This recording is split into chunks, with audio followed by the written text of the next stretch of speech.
Good morning, everybody. We're excited this week. We have a very exciting thing. We're doing a mobilization sprint. There's Daniel. You guys remember Daniel from a couple weeks ago in Mexico? He's here. He's going to be helping us with a really important and exciting communication effort for our base. And I want to tell you more about it, but it's just starting. I'm going to get over here. Later, we're not like students everywhere and everything.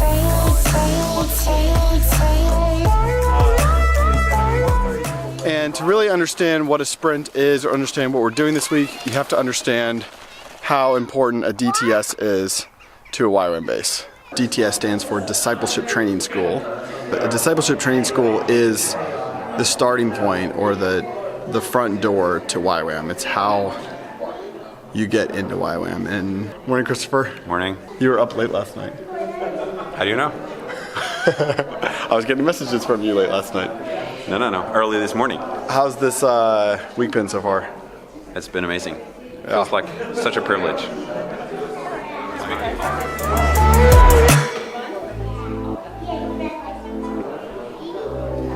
Welcome to Norway, Daniel. It's good to be here. You guys remember Daniel Norris from a couple weeks ago when I was in Mexico, and now he's in Norway. And he's been rocking our worlds and sharing lots of vision and all kinds of good stuff. Later on, I want you to share with me about Discipleship Training School, DTS, and how that impacts YWAM and why it's so important to YWAM. Sounds good to me. Sweet. We heard from Daniel yesterday, and as a communication team, we have had the privilege of hearing. I will also make that comment. I mean, all of them is growing,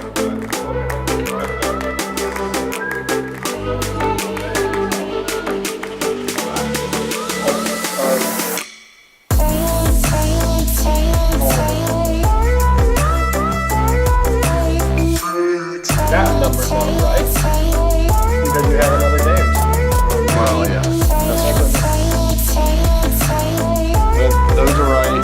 That would be a much longer list, but you can at least do the big ones. Yeah. So Daniel, obviously, as a YWAM staff, you did a DTS. When and where did you do yours? Yeah, I did my DTS in Newcastle, Australia back in 2003, which was October, so it's coming up on 15 years. Wow. What was your reason in doing the discipleship training school, you know, that you did when you did it? Where were you at in your life at that point that led you to do that?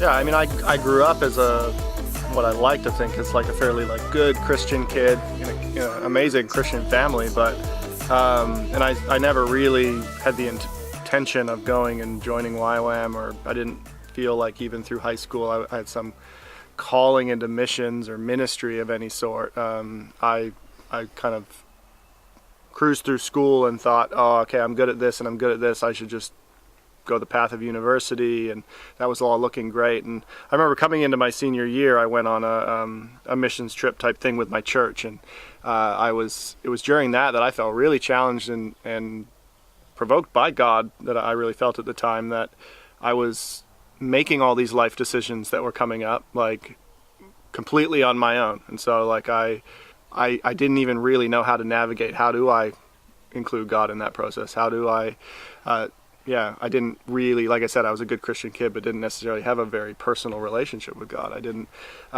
it wasn't the kind of thing that I felt close to God in a way where I was saying, God, what should I do? Is this the right thing? And felt any direction. It was more of just, if someone asked me if I was a Christian, sure I was.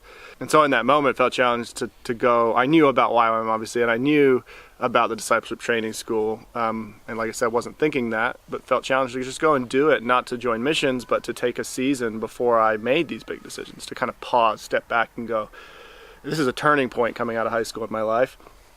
These are the decisions we make that shape and transform our lives. Sure, we have other moments, but for a lot of us, that is. So I went to Newcastle, Australia. I got very challenged by the teaching, the outreaches, all the part of that, where I grew close to God and got to a place where I felt like I could talk to God and have a relationship with Him and include Him in what those next steps were.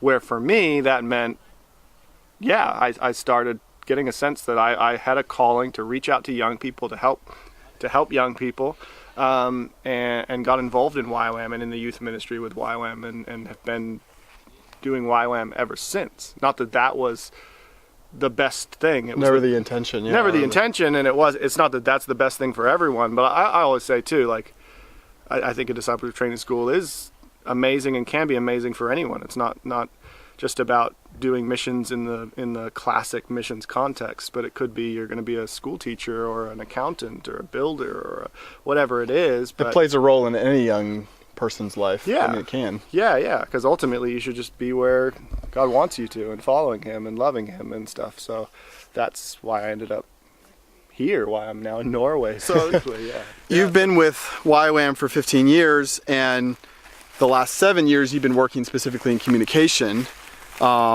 with the purpose of helping grow this program, this discipleship training school program, starting at Newcastle where you did yours, and now working with locations all over the world.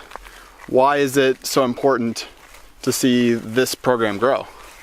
What I saw God did in my life is a reason I want to see that happen for more young people. I mean, YWAM is all around the world doing all kinds of ministries, reaching out to refugees, and I've got friends like in all kinds of countries, closed countries, reaching out to refugees that no one's going to, no one's caring about.